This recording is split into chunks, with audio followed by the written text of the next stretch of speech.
이사야 37장 14절에서 20절까지 말씀 함께 읽습니다.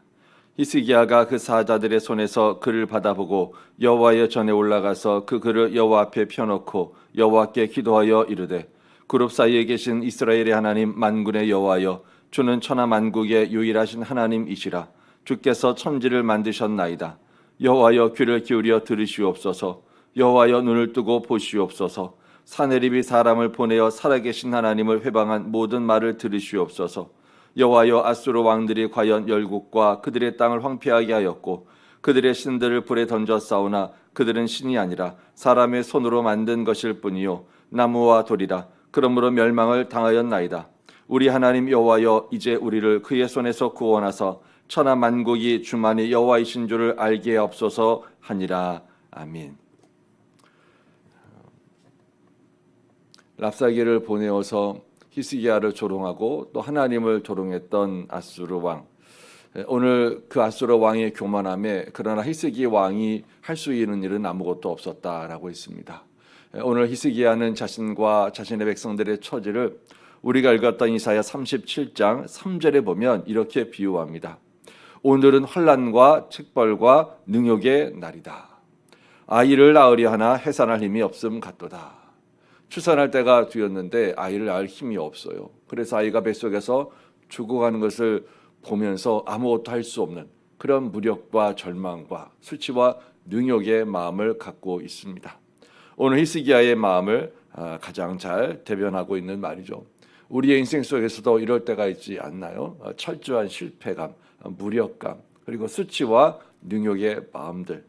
오늘 그때에 히스기야는 무엇을 했을까요? 두 가지를 합니다. 먼저 자신이 하나님의 전에 나아가 기도할 뿐만 아니라 본문의 4절에 보시면 이사야에게 당신의 남은 자를 위하여 하나님 앞에 기도해달라 중보를 부탁합니다.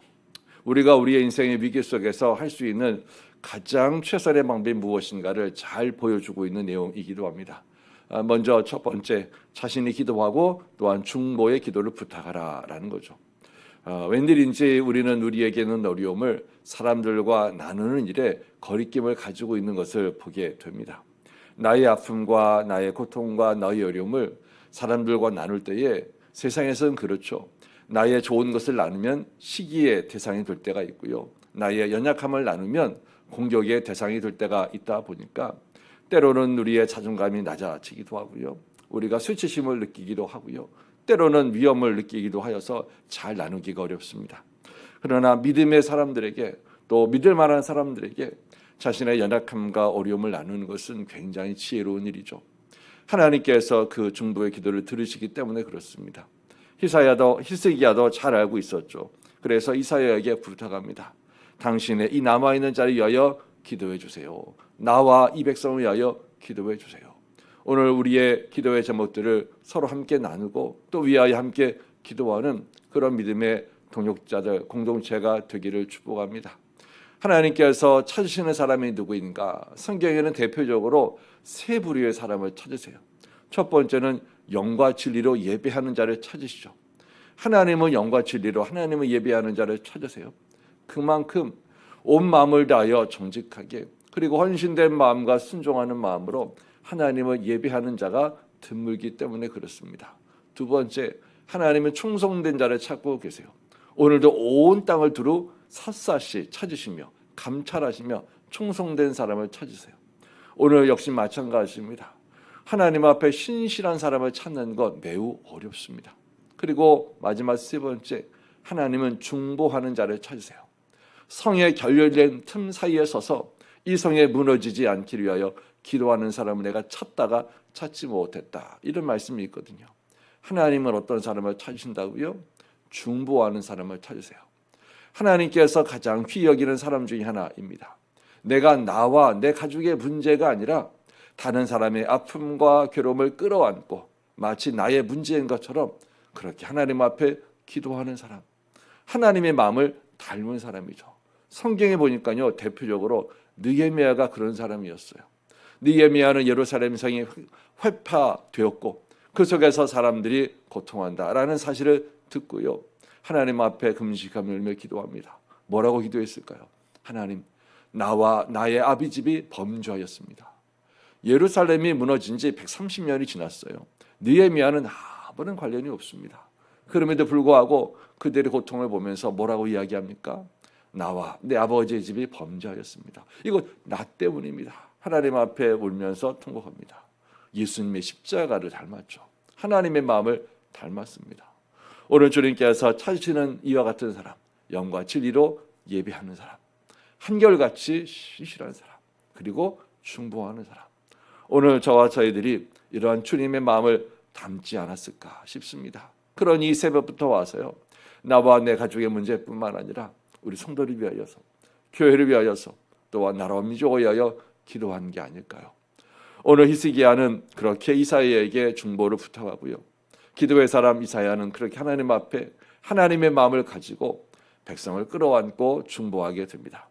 뿐만 아니라 히스기야는 말씀드렸던 것처럼 중보를 부탁했을 뿐만 아니라 본인이 또한 기도의 자리에 나아갑니다. 안타까운 것은요, 목사님 기도해 주세요 이렇게 이야기하시는 분들 중에요, 정작 본인은 기도의 자리에 나오지 않는 이들이 있습니다.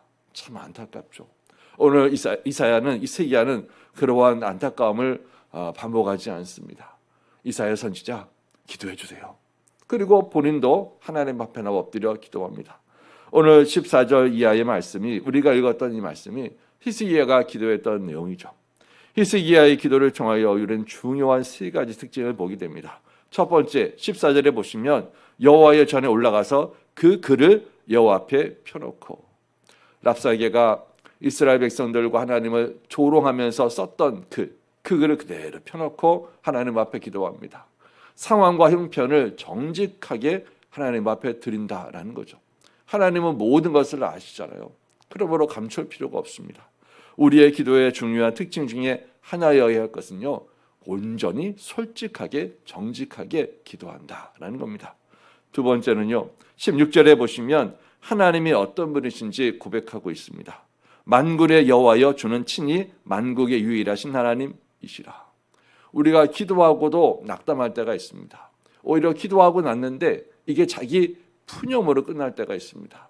물론 자기의 사정을 쏟아내면 속이 시원하기도 하지만 오히려 그런 사정이 오히려 상기되어서 압도될 때는요, 기도하고 나서 오히려 힘이 빠집니다. 내 처지가 왜 이러나, 내 상황이 왜 이러나. 그런데 그때 정말 중요한 게 뭘까요? 하나님을 기억하는 거죠. 하나님이 어떤 분이신지 고백하는 겁니다. 우리의 기도가 힘이 있는 이유는요, 우리가 기도했기 때문이 아니에요. 우리의 기도를 들으시는 하나님 때문에 우리의 기도가 힘이 있죠. 그래서 하나님이 어떤 분이신지 기억하고 기도 가운데 계속 고백해야 합니다. 모세의 기도가 그런 기도였잖아요. 하나님이 어떤 분이신지 고백합니다. 하나님의 약속이 어떠한지 고백합니다. 범죄한 이스라엘을 위하여 기도할 때 모세의 기도의 특징이었습니다. 마지막 세 번째, 히스기야의 기도를 통하여 볼 수 있는 것은요, 20절의 말씀이죠. 우리 20절 말씀 같이 읽습니다. 우리 하나님 여호와여, 이제 우리를 그의 손에서 구원하사 천하 만국으로 주만 여호와이신 줄을 알게 하옵소서.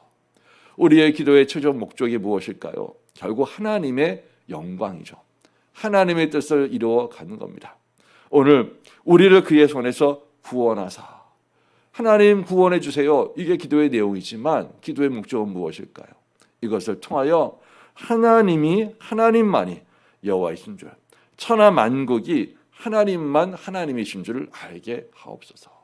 바울 사도는 이렇게 이야기합니다. 너희가 먹든지 마시든지 무엇을 하든지 하나님의 영광에 하여 하라. 이건 기도도 포함됩니다. 우리의 기도도 하나님의 영광을 위하여 할 수 있습니다. 우리의 기도가 하나님께 영광 될 수 있습니다. 기도한다는 것 자체가 하나님께 영광입니다. 왜 그럴까요? 나는 하나님을 믿습니다. 믿음의 고백이죠. 그래서 하나님을 믿는다. 이 믿음의 고백인 기도가요, 하나님께 영광이 됩니다. 뿐만 아니라 하나님 이 기도의 성취가 하나님의 뜻을 이루는 것이 되기를 원합니다. 하나님의 하나님 되심이 드러나는 일이 되기를 원합니다. 우리의 기도의 목적의 최종 방향이 하나님의 뜻이고 하나님의 나라일 때 그것이 하나님께 영광이 됩니다. 오늘 말씀을 정리합니다. 히스기야는 절체절명의 위기 속에서 하나님 앞에 나와 기도합니다. 그리고 기도를 부탁합니다. 중보하는 사람은 하나님이 찾으시는 사람입니다. 우리의 기도는 솔직한 기도이어야 하고, 우리의 기도는 하나님이 어떤 분이신지 기억하고 고백하는 기도여야 하고, 우리의 기도는 최종 그 목적이 하나님의 뜻을 이루는, 하나님께 영광되는 것이어야 합니다.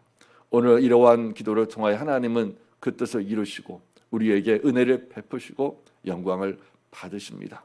오늘 그러한 기도의 사람으로 살아가신 저 여러분 다 되시기를, 오늘 이 새벽에도 하나님의 마음을 닮은 저와 여러분 모두에게 있으시기를 주의 이름으로 축원합니다. 아멘.